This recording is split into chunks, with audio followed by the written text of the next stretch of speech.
Hello, so today I want to talk about mental outlining.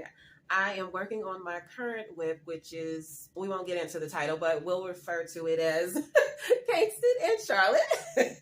So, with this current whip, I was thinking about mental outlining and how it really doesn't get acknowledged all that much. When it comes to outlining, I'm really not, I don't know if it's not that I'm not good at it or if I just haven't found the right outlining style.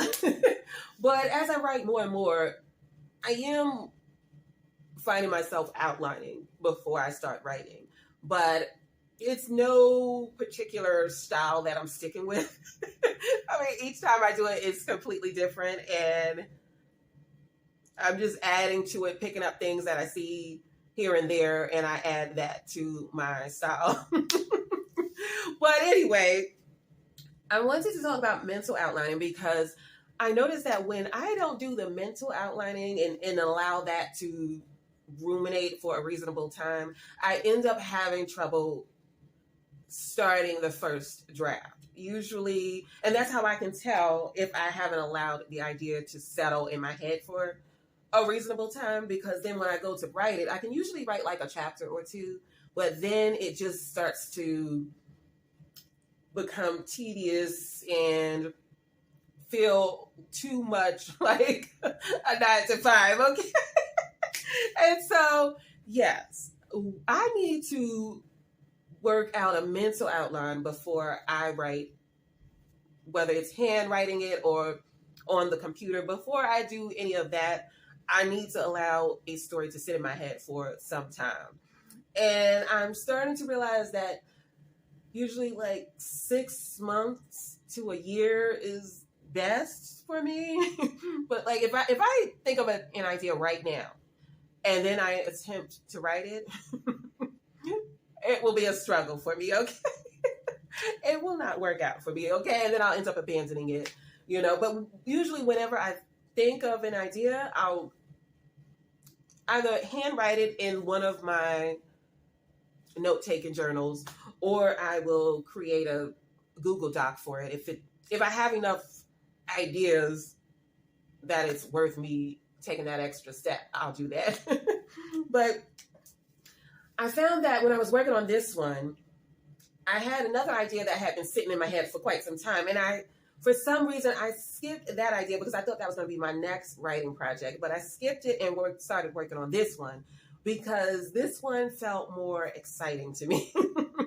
So I started working on this one. And honestly, I'm usually doing my mental outlining either in the shower or something that's kind of repetitive, like polishing my nails or taking a walk. It has to be something that doesn't involve, me having to think, okay? So usually when I'm doing one of those mundane tasks or just hobbies, that's when I do my mental outlining, and it just frees up my brain to think about the story. And I'll come up with ideas. I have since learned that I do need to write everything down or I will forget. But it's not so organized in my head, but still, if I go to write just immediately when I come up with a story idea, it doesn't work out.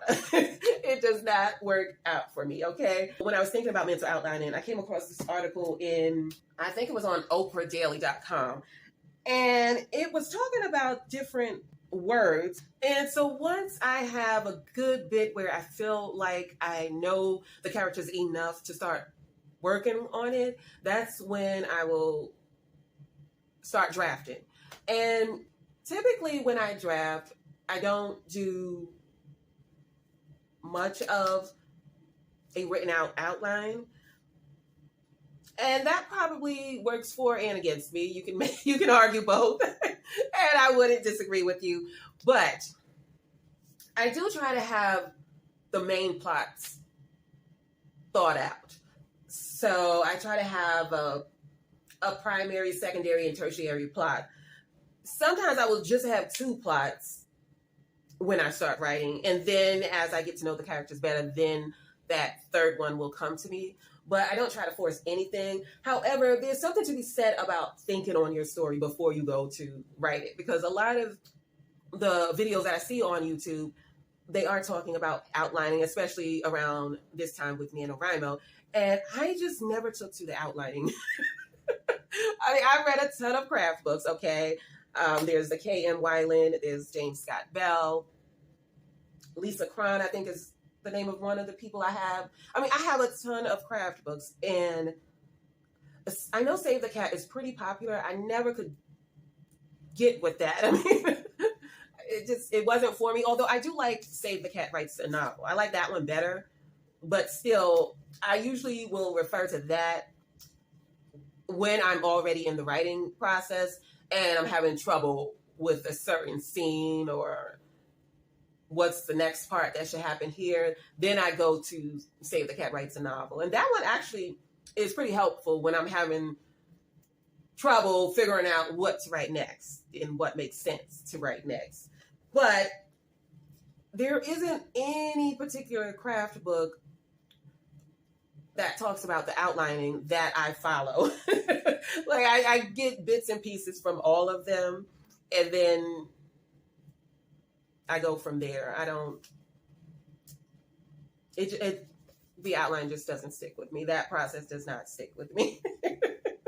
So usually one of the main things that causes hesitation for me when it comes to starting the first draft is nailing down my character's dialogue, because that especially can be difficult to write when you try to start a story too soon. And that's also what will alert me to the fact that I'm trying to write this too soon. When I can't get the dialogue right and I don't know how they would respond, how they would react, how they would speak on this particular subject, whatever it is. So when I was thinking about that, I came across this article on Oprah Daily, and it was written by Elise. I can't even understand my own handwriting. I don't know that last name. Okay. I think I'm saying Lonin, the author of On Our Best Behavior. So I came across this article titled 5 Everyday Words Women Need to Delete from Their Lives. And this was quite interesting and unexpected, the 5 words that she gave here.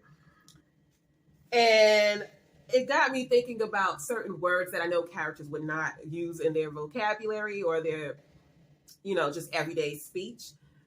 And again, it goes back to knowing your character. But anyway, she was listing 5 words that we need to delete from our everyday lives. The 5 words are nice, value versus worth, faith versus belief, sexy versus sexual, and service versus servitude. And when she was talking about these words, each word, she gives the history of the words and why we probably are using them incorrectly and why we need to remove them from our vocabulary, because we're using the word but meaning it in a different way. And nice especially, I never realized. So she said nice it comes from a Latin word, which means ignorant or not to know. This, I think, was the most shocking of all the words. The most shocking of all the words that I read about in this article, because who would ever think that about the word nice? And then when you think about unlikable characters, especially when it comes to female characters, I don't even think we think about them when it comes to male characters. Although we do think about it, but we don't. It's not an inhibitor if the male character is unlikable. Whereas I think with female characters, when we're writing our stories, we don't want them to be unlikable. Although for me as a reader, I can read an unlikable character and it's fine. It just depends on what it is about the character that I don't like, because sometimes they can be unlikable, but still relatable, or their situation can be interesting enough that I'll carry on with the story. So it depends on what it is I'm not liking about the character. Like it's not an instant no for me if they're unlikable, but for some readers it's an instant no. But just when she said nice means ignorant, I'm just like, because although nice girl characters tend to be boring, so we're not writing nice girl characters. Probably not as the main character, because I can see that being boring. Just a nice girl, but unless that's part of her character arc and she starts out nice, but then she turns mean because of a certain situation that just provokes her, or maybe she was a mean girl and then became nice. So I don't know, but nice all the way through, I can't see that being an interesting story. So, and that's part of my mental outlining as well. I'm just thinking like, do I want this character to be likable? Or is she naturally likable? You know, because you can't. I mean, some people might force it, but I would say you shouldn't force it. If they're not likable, they're not likable. And then you gotta cross that bridge when you get to it. But still, if that's just who they are, that's who they are. But I also don't want to go out of my way to make them unlikable just to irritate the reader. You know, like sometimes when I read books, it just feels like the author is doing this on purpose to provoke the reader. Although, I mean, literature, I guess one of the intentions authors have with their literature is to provoke the reader, because if you don't have any response to the reading, then that sounds forgettable to me, right? And not even worth your time. So, I mean, part of your intention as an author is to provoke the reader, but I don't want to provoke them in a negative way. I don't want them to just be so annoyed and angry, like violently angry with the story. So that's the thing about writing an unlikable character. Anyway, you let me know how things are going with you on your writing during Camp NaNoWriMo. Like I said, I'm kind of a silent participant in Camp NaNoWriMo. I'm like in the background and writing along, although I'm not seeing that many live sprints, which I found surprising. There's not too many live sprints out there. So yeah, I thought I could hop on some live sprints, but I don't really see too many going on. But I'm still working on my draft. I did come up with a completely different scene for one of the chapters. I knew I had to add another chapter. I mean, probably a couple more chapters. But this current chapter that I'm working on, I knew what I was going to write. And I started writing that and added 1,700 words. But then I was adding a second scene in that same chapter when I realized that the setting was wrong. Like, because I need the main character and the love interest to do something. And so I realized they can't do it in this setting, okay? I had them in a restaurant, and it was taking so long to get to what I needed them to do. This sounds way more scandalous than it is, but it's not. I apologize for the cryptic speech, but I'm being so vague. But they needed to do something, and I had them in the restaurant, and I was just like, no, it's not happening. It was taking too long to get to that point. And then I realized, okay, I need to change the scene. And I had already written like 200 words there, and the chapter was getting too long, because it was at that point, it was close to like 2,000 words at that point, and I could see it was taking too long to get there. So I was like, this is going to end up being like 3,000 words in this chapter. And all the other chapters are kind of around, I aim for 2,000, but some can be upwards of 2,500. So I realized, I was like, this is going to be way too long of a chapter if I keep going with this. So I had to that's the thing about letting your ideas sit for a while, because I had this idea over the weekend, and then I went to write it on Monday, and it just wasn't working out. And then I realized today that, yeah, this is not going to work. I just need to change that scene. So now when I changed the scene, the words just flowed. And so I immediately realized that the issue was with the setting, not necessarily the characters or anything. So I'm so glad I didn't continue with writing that scene, because I probably would have noticed it later on and then had to get rid of all those words. So I'm glad I noticed it early on, and I only had written like 200, 300 words.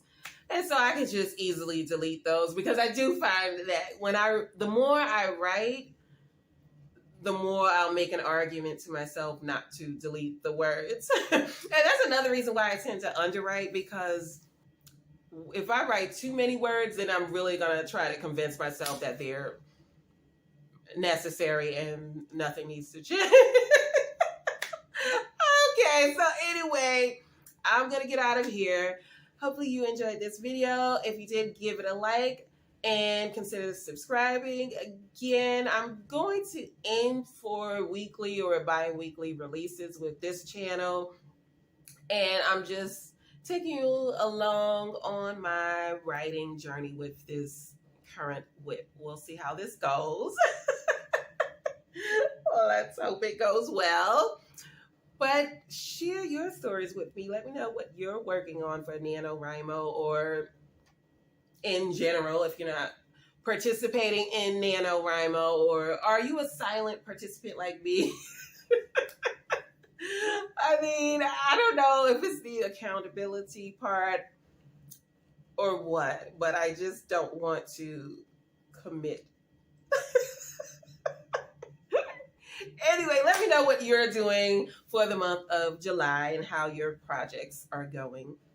I'll catch you in the next one. Thank you, and bye.